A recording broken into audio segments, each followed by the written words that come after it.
Tapi you pula dalam kedudukan situasi yang aku baru dan aku kena, macam you cakap tadi kan, I kena accept apa je tawaran. Untuk you personally, bekerja dengan orang-orang ini, jadi saya pun sebab orang tu ada barang, kita pun saya rasa tak boleh lah, rasa kecil saya pun kena nak ada barang lah, macam tu. Jadi bila saya bekerja dengan orang tu, kita pun sembang lah, tanya apalah yang membuatkan dia ni pelakon hebat ni, macam tu.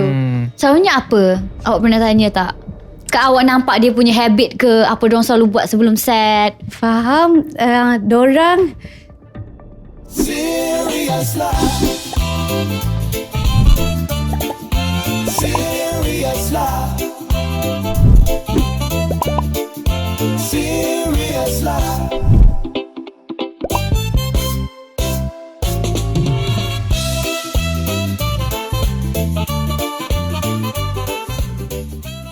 Assalamualaikum and hi semua. Kembali lagi ke Serious Lah bersama saya Syamen.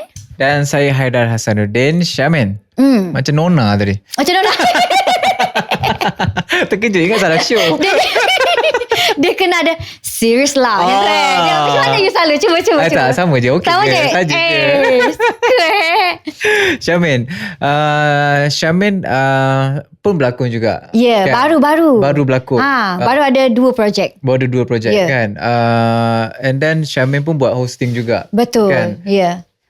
Syamen sebenarnya lebih kepada dia punya keutamaan tu lakonan ke ataupun hosting? Lakonan sebenarnya. Lakonan. Lakonan sebab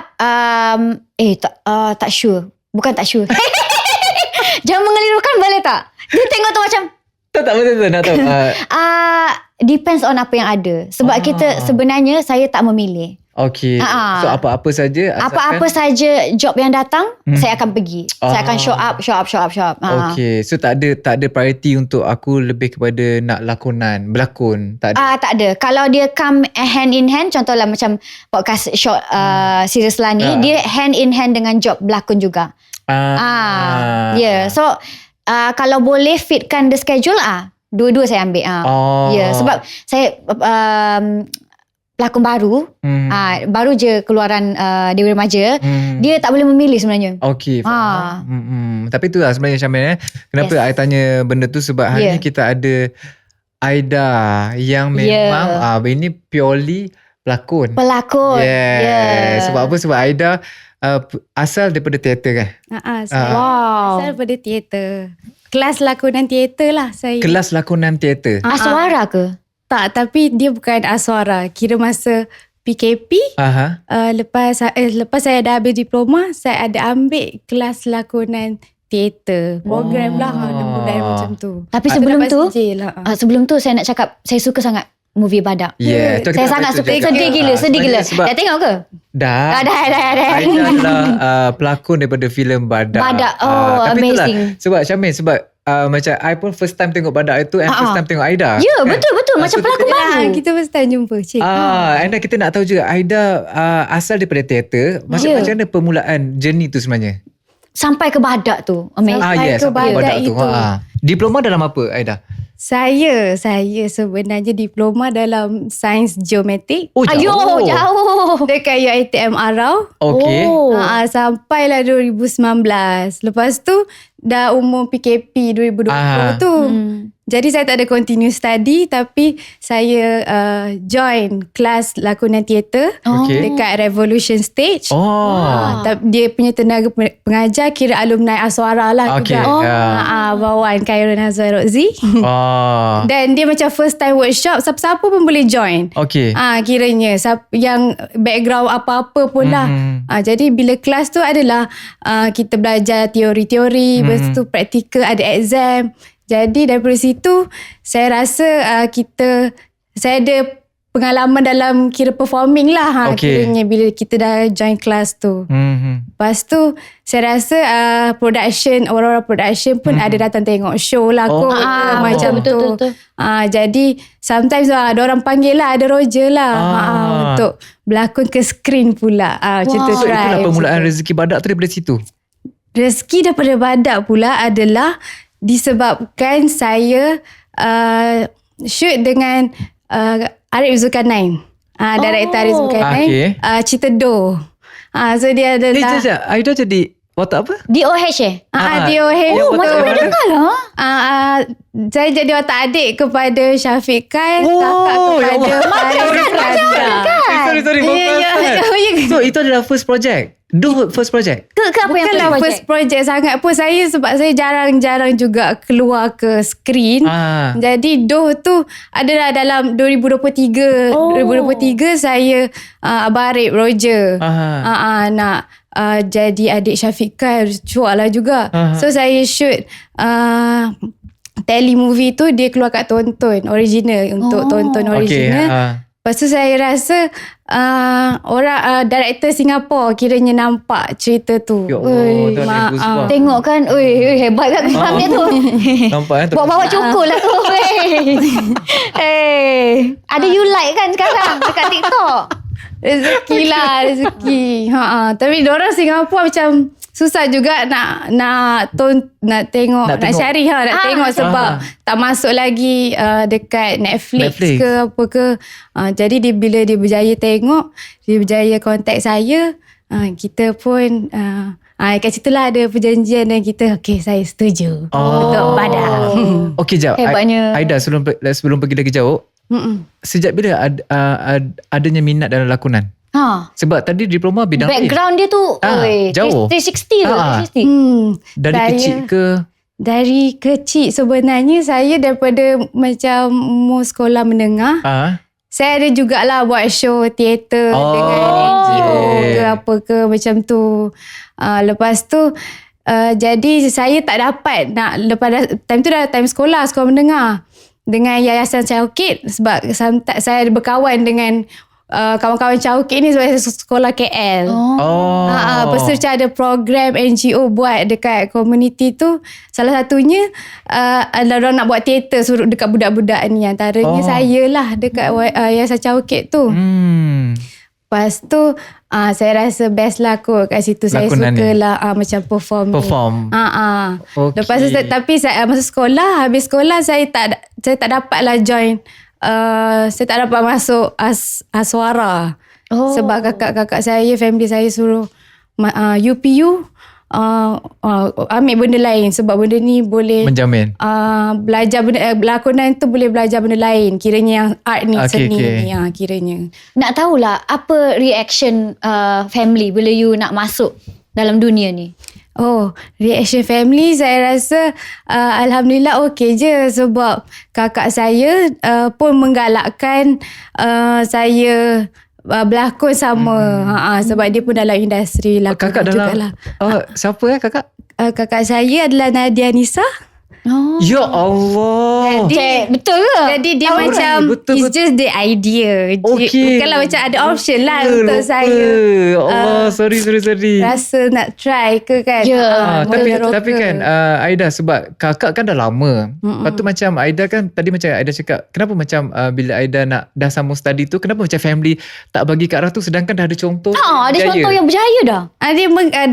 Dorang kira macam sebab ada ahli keluarga ke yang dah melalui proses dan liku-liku, is just macam ni lah apa nama background orang kata lah. Orang kira protektif lah sikit, sebab saya pun anak bongsu macam tu. So diorang macam dah try dalam bidang industri ni, diorang macam ambil lah, try lah benda lain macam tu. Jadi diploma ada education macam tu Dia bukan tak support, dia macam dah ada seorang, yang ni ambil yang lain pula. macam tu lah. Okey. Jap, Aida, bila dah daripada stage ke layar besar kan, apa perbezaan yang ketara sangat rasa? Macam mana transition dia tu? Sebab daripada kita besar kan, dekat teater tu besar kita punya lontaran. Yes. Macam mana you handle juga? Susah juga benda lah tu kiranya daripada teater. Tapi dia macam ikut juga, saya memang open lah, try to adapt dengan apa yang saya, rezeki yang Tuhan bagi dalam lakonan ni. Sebab pun semasa saya di UiTM Arau, saya ada open casting. Open casting tapi saya di-invite oleh Redcom untuk pergi casting tu. Jadi masa saya study dekat UiTM Arau. Dah dapat offer dah. Sebab kira macam biasalah production macam kau ada adik kau ada adik suruh adik kau datang ke apa ke macam tu. Jadi dekat masa study SEM 2 ke macam tu 2016 lepas tu 2017. Lepas tu weekend tu saya balik daripada Arau, saya balik ke KL naik bas untuk pergi ke Redcom nak casting Goda Gincu Volume 2.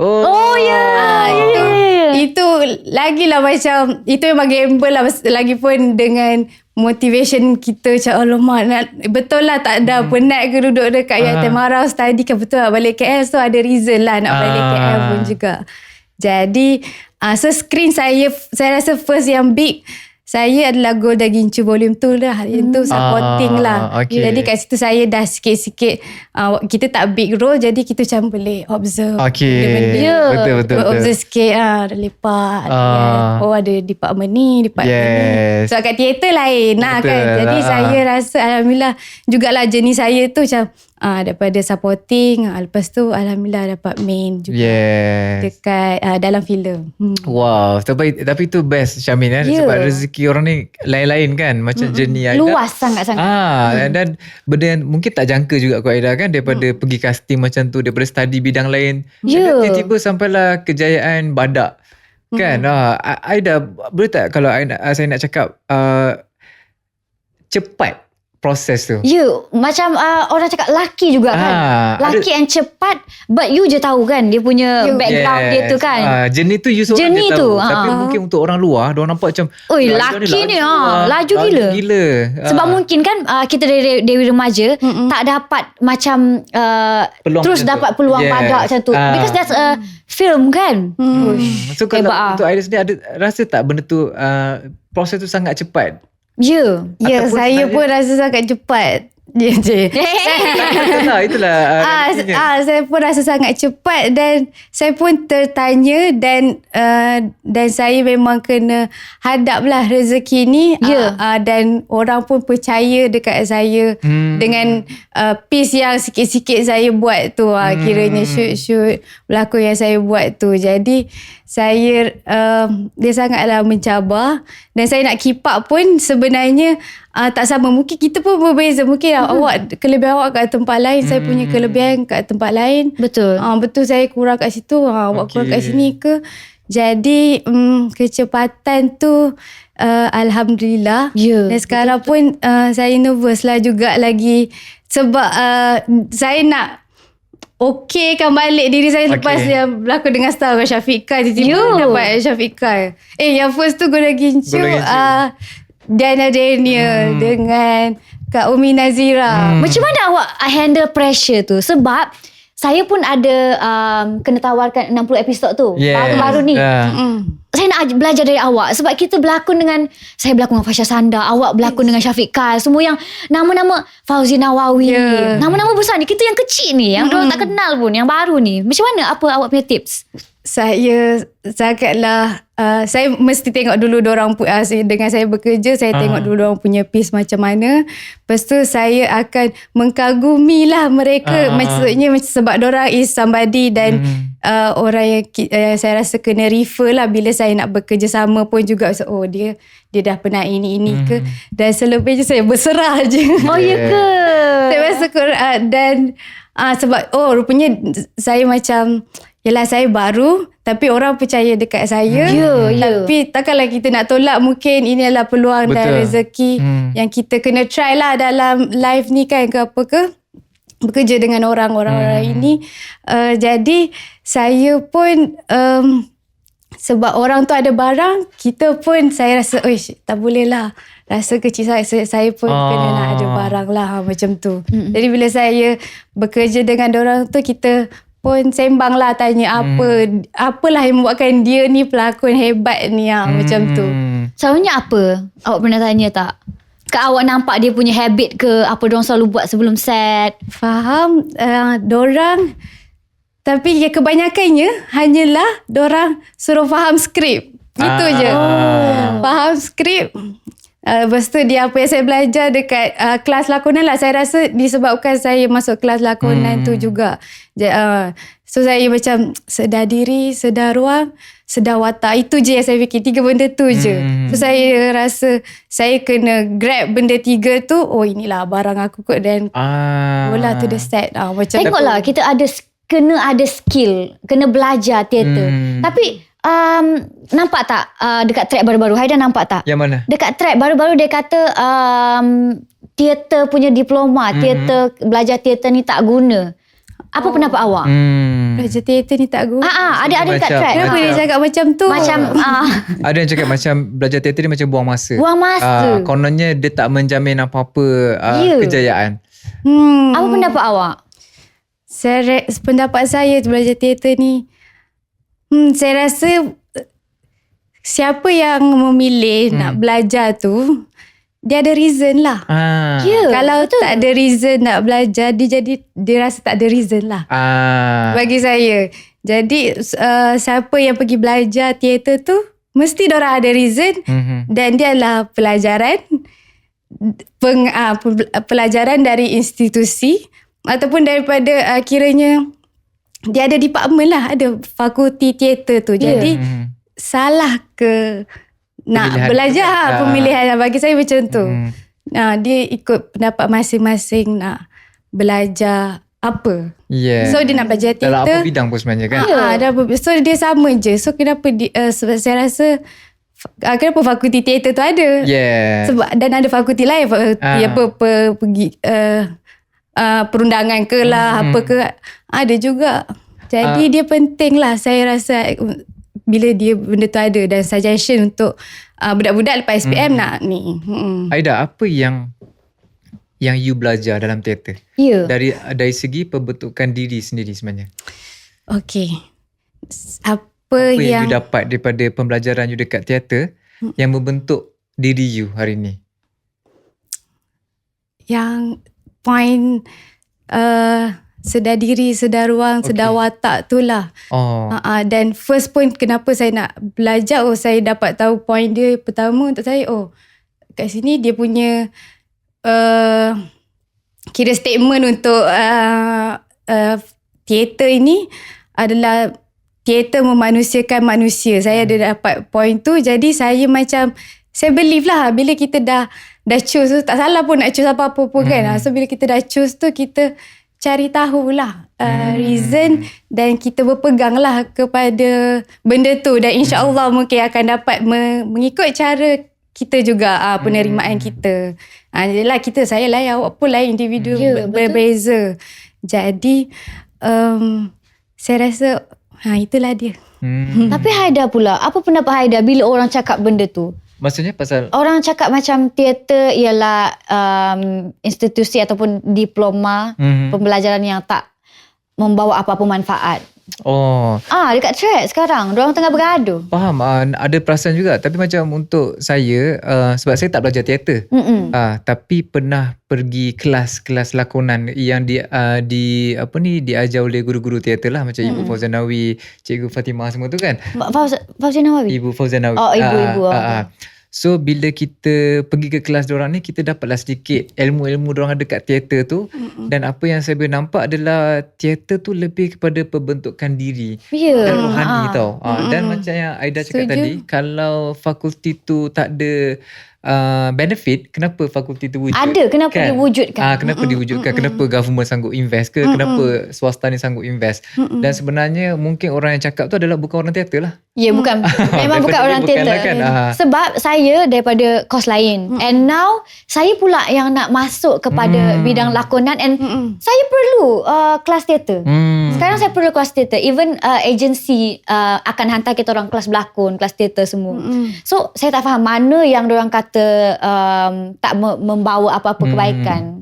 Saya rasa korang pun mesti of course dapat sesuatu dan dalam kita punya kerja lah. Lakon juga.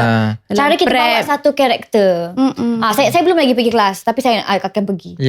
So sekarang saya hanya belajar daripada projek-projek. Okay, itu pun pengalaman pun mengajar kita juga. Kena buat baru tahu kan. Betul. Tapi macam Aida, baru-baru ni ada satu isu lah yang mana diorang cakap ada satu persembahan teater ni yang agak sensitif sikit bila dipersembahkan lah. So benda tu jadi macam debat lah. Ramai yang tak setuju. Ada juga yang setuju. Bukan setuju, ada juga yang membolehkan dia. Macam counter balik lah. Macam sebenarnya tu hanya persembahan untuk berlakon. Untuk hanyalah lakonan. Lah. Tapi untuk Aida sendiri, apa pendapat Aida? Apa pendapat Aida untuk babak-babak seperti itu yang viral baru ni? Ada nampak tak? Faham? Saya tak pergi tengok persembahan itu. Tapi ada klip dia. Tapi saya ada tahulah daripada kawan-kawan sebab ada juga yang share kan. Jadi adik kita tengok, saya rasa saya tanyalah kawan-kawan teater kan macam ini cerita apa? Pasal saya cerita dia yang saya pun pernah tengok yang sebelum-sebelum ni punya persembahan. Jadi macam sebenarnya tu cerita apa sebenarnya? Cerita apa ni, Asramara. Dia dah lama dah skrip ni dah lama dan dah dipentaskan beberapa kali. Jadi dia memang saya rasa dia memang mengikut skrip lah, director mengikut skrip untuk mempersembahkan dan saya rasa semestinya tim tu dah tahu dan dah minta approve dah, saya rasa kot. Mestilah dah minta approve untuk nak dipentaskan. Ada dorang punya level lah ke, nak ke lecturer ke apa benda ke. Jadi saya rasa kalau tak di-approve dia tak buat lah macam tu. Sebab rasanya semestinya teater of course mesti ada kena preview dulu. Ada preview. Jadi benda tu saya rasa dah di sort out. It's just penonton lah saja. How orang nak menerima lah. Macam saya cakap tadi, penerimaan orang, apa reason dia nak pergi tengok lah. Tapi kalau itu dari segi sudut pentas kan, Aida, dari sudut teater kan. Kalau kita pergi kepada sudut skrin pula, sama ada TV ataupun filem, apa pendapat Aida bila ada orang cakap yang seorang pelakon tu hanya melakonkan watak seperti yang diminta oleh skrip? Contoh bila dia dipertikaikan sesuatu scene tu yang maybe agak sensitif, tapi alasannya adalah kerana dia hanya mengikut kehendak skrip dan juga kehendak pengarah. Saya rasa kalau tentang hal itu, pengarah bila pengarah department lain, script writer saya rasa department lain. Jadi bila diorang nak bekerjasama tu semestinya ada perbincangan dan setiap director pun skrip memang asalnya lah kiranya kan, asal lakon layar kiranya yang utama untuk apa yang nak dilayarkan lah, base dia.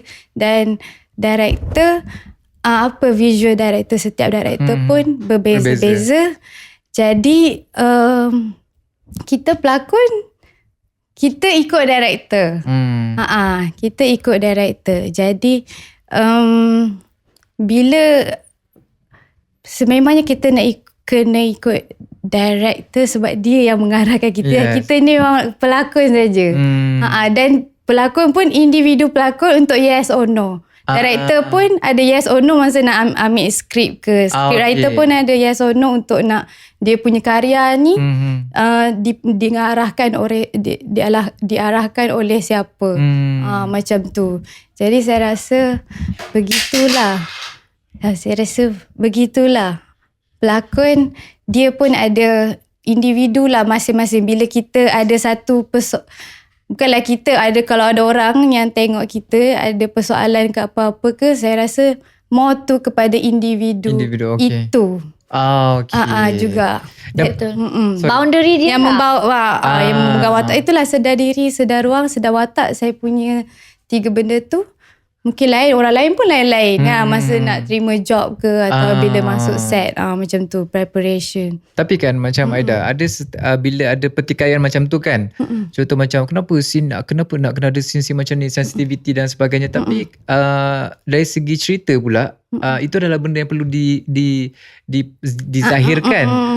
Macam mana pula Aida rasa benda tu? Sebab macam mana kalau scene tu tak ada, macam mana penonton nak tahu apa yang berlaku kan? Faham, betul. Saya rasa okey, faham. Dalam cerita itu kita tengoklah dia nak sampaikan hiburan ke, message apa, pengajaran ke. Betul. Jadi ikut dia nak sampaikan apa. Selepas itu kita pun kalau saya watak jahat, saya kena sedar diri, sedar ruang, sedar watak saya jahat. Saya pelakon. Saya kena jadi jahat lah. Kena mendalami kat itu yang 3 kesedaran awareness tu untuk yang saya pegang lah untuk bila saya rasa itu adalah 3 poin yang baik pun untuk nak macam kita faham watak tu. Nah, supaya sampai kita try to make realism yang mungkin sebab dan mengikut juga cerita ni apa, lebih ke hiburan ke pengajaran ke macam tu. So individu kita dapat job tu pun nak ke tak nak je lah, pun boleh juga kan? Macam tu, tak ada salah. Jadi bila ada kecaman ke apa ke, saya rasa it's just everybody kena get ready je lah.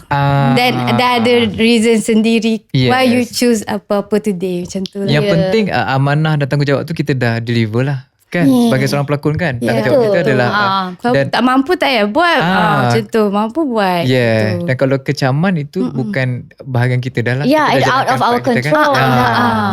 Lebih kepada siapa setuju nak release ke kan? apa ke macam tu. Betul lah. Kalau you Syamil, ada babak-babak yang mungkin agak you rasa agak sensitif, tapi you pula dalam kedudukan situasi yang aku baru dan aku kena, macam you cakap tadi kan, I kena accept apa je tawaran. Untuk you personally, itu sebenarnya ialah kerja satu. Kita kena sedar itu berlakon ialah kerja dan kita berlakon saja.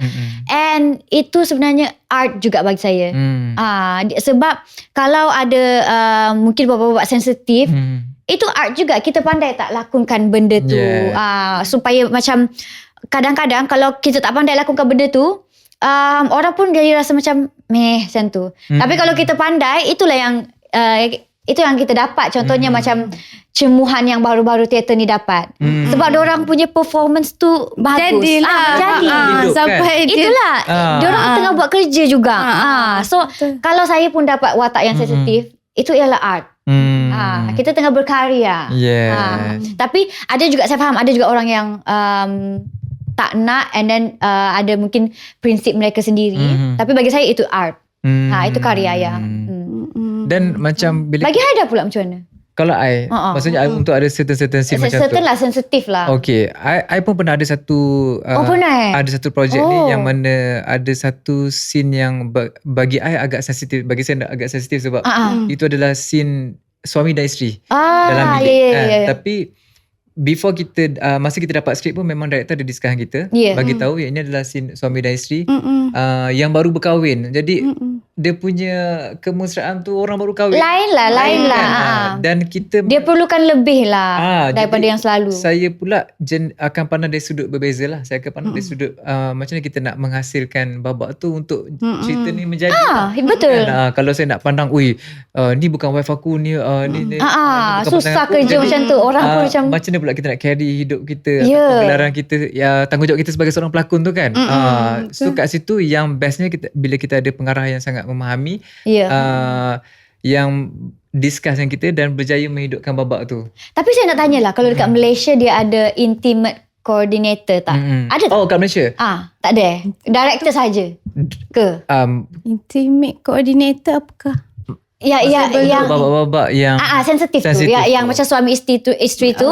Contohnya lah, kita nampak dekat baru-baru ni saya ada nampak podcast ke apa, tapi Davina Karamoy.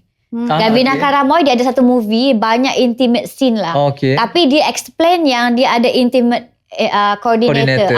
Macam ada orang arahkan orang buat macam ni. So benda tu jadi legal dan boleh. Sebab dia bukan melebih. Dia akan di-coordinate dengan orang yang cakap supervisor lah dalam macam mana orang kita punya ni. Dia macam selain daripada director. Mungkin based on. Ada tak kat Malaysia? Kalau kat Malaysia tak rasa. Saya Just tak director lah. familiar dengan benda hanya acting coach macam tu je lah kot. Saya tak tahu tapi saya dengar dekat ni je, dekat podcast. Dekat sana Dekat lah. sana lah. And then cerita yang famous juga, contohnya ada juga saya tengok podcast yang lalu FYP saya, 50 Shades of Grey macam tu. Dia diorang kata memang ada coordinator dia. Maknanya diorang well prepared lah dalam well prepared apa yang diorang choose nak buat tu.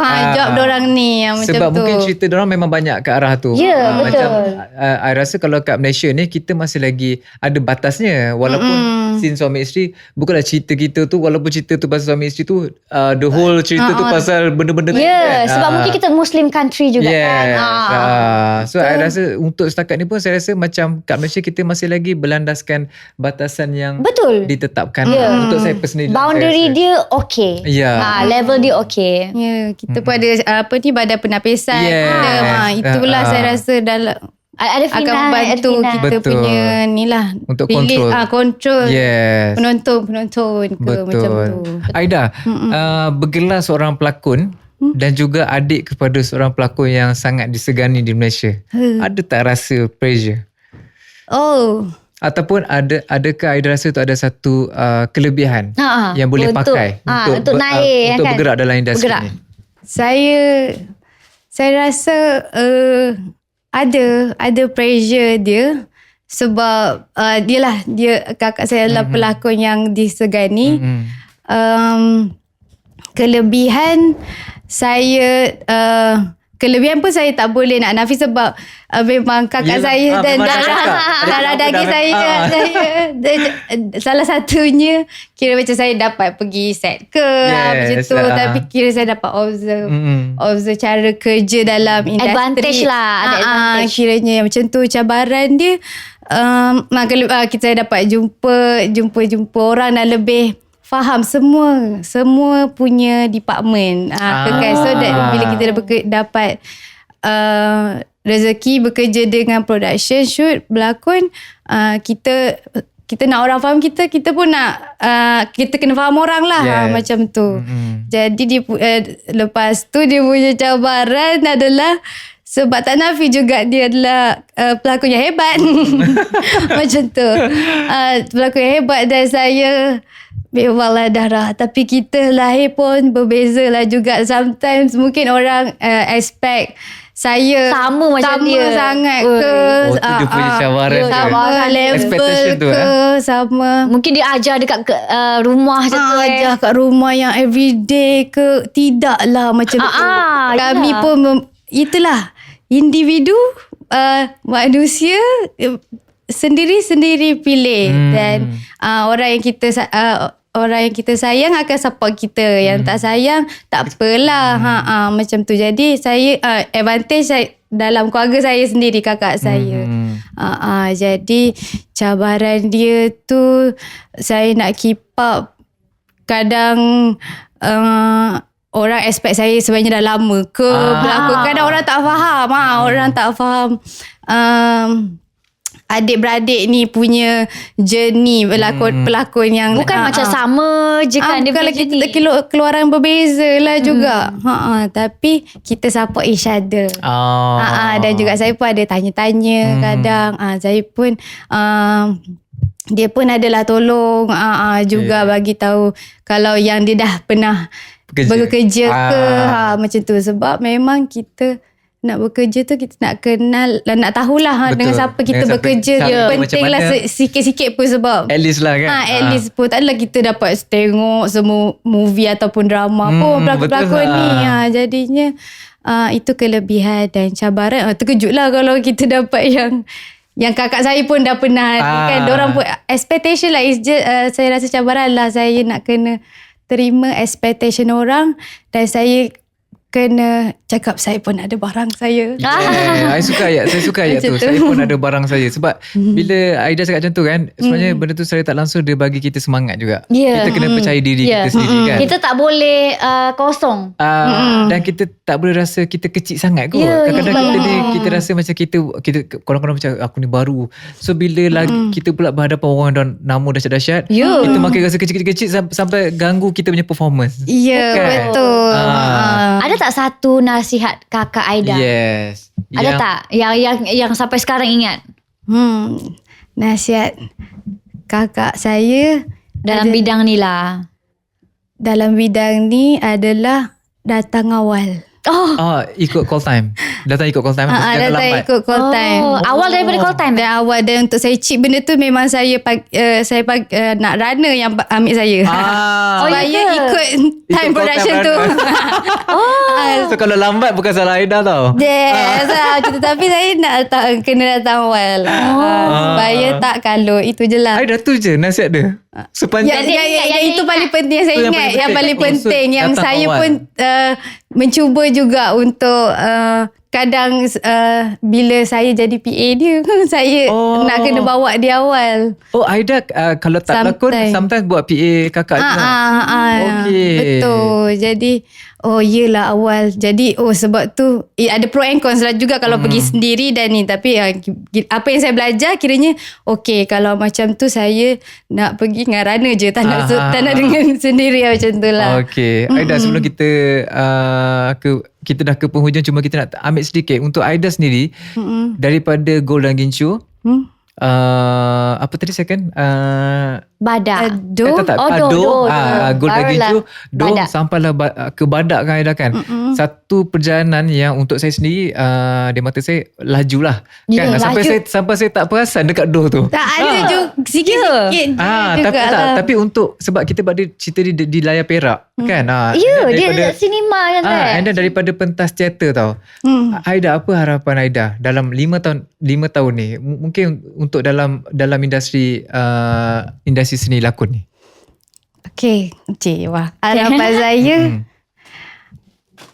Harapan saya semoga saya dapat ada lagi dalam industri ni dan dapat watak yang penting dan akan memberi kesan kepada orang. Alhamdulillah sangat Badak ni pun saya rasa satu yang macam pesan kepada saya juga.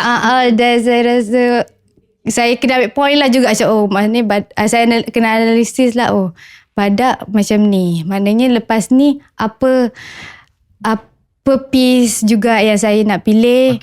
Saya hope banyak lagi dalam 5 tahun ni, banyak lagi movie atau cerita-cerita yang berkaitan yang lebih kepada pengajaran lah dan hiburan. Sebab saya pun tak sangka macam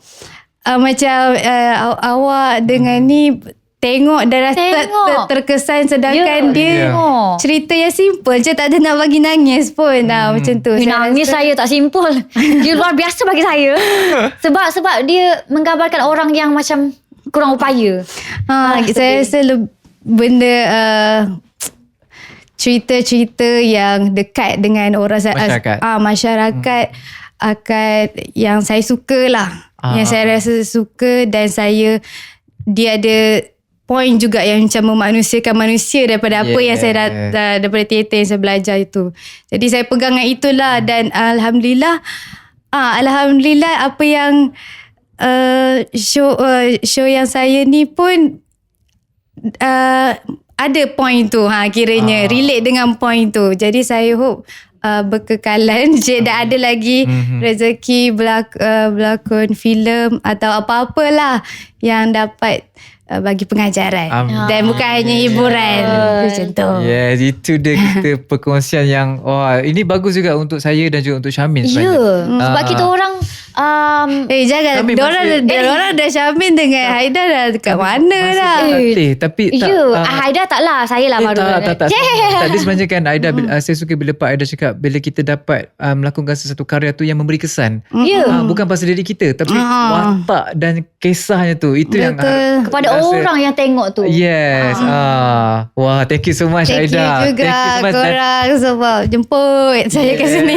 Dan kita kat sini di Swiss lah, kita nak doakan semoga lagi banyak karya-karya yang memberi kesan. Dan teruskan berkarya Aida, sebab awak adalah antara yang memberi inspirasi kepada ramai pemain dekat luar sana. Thank you.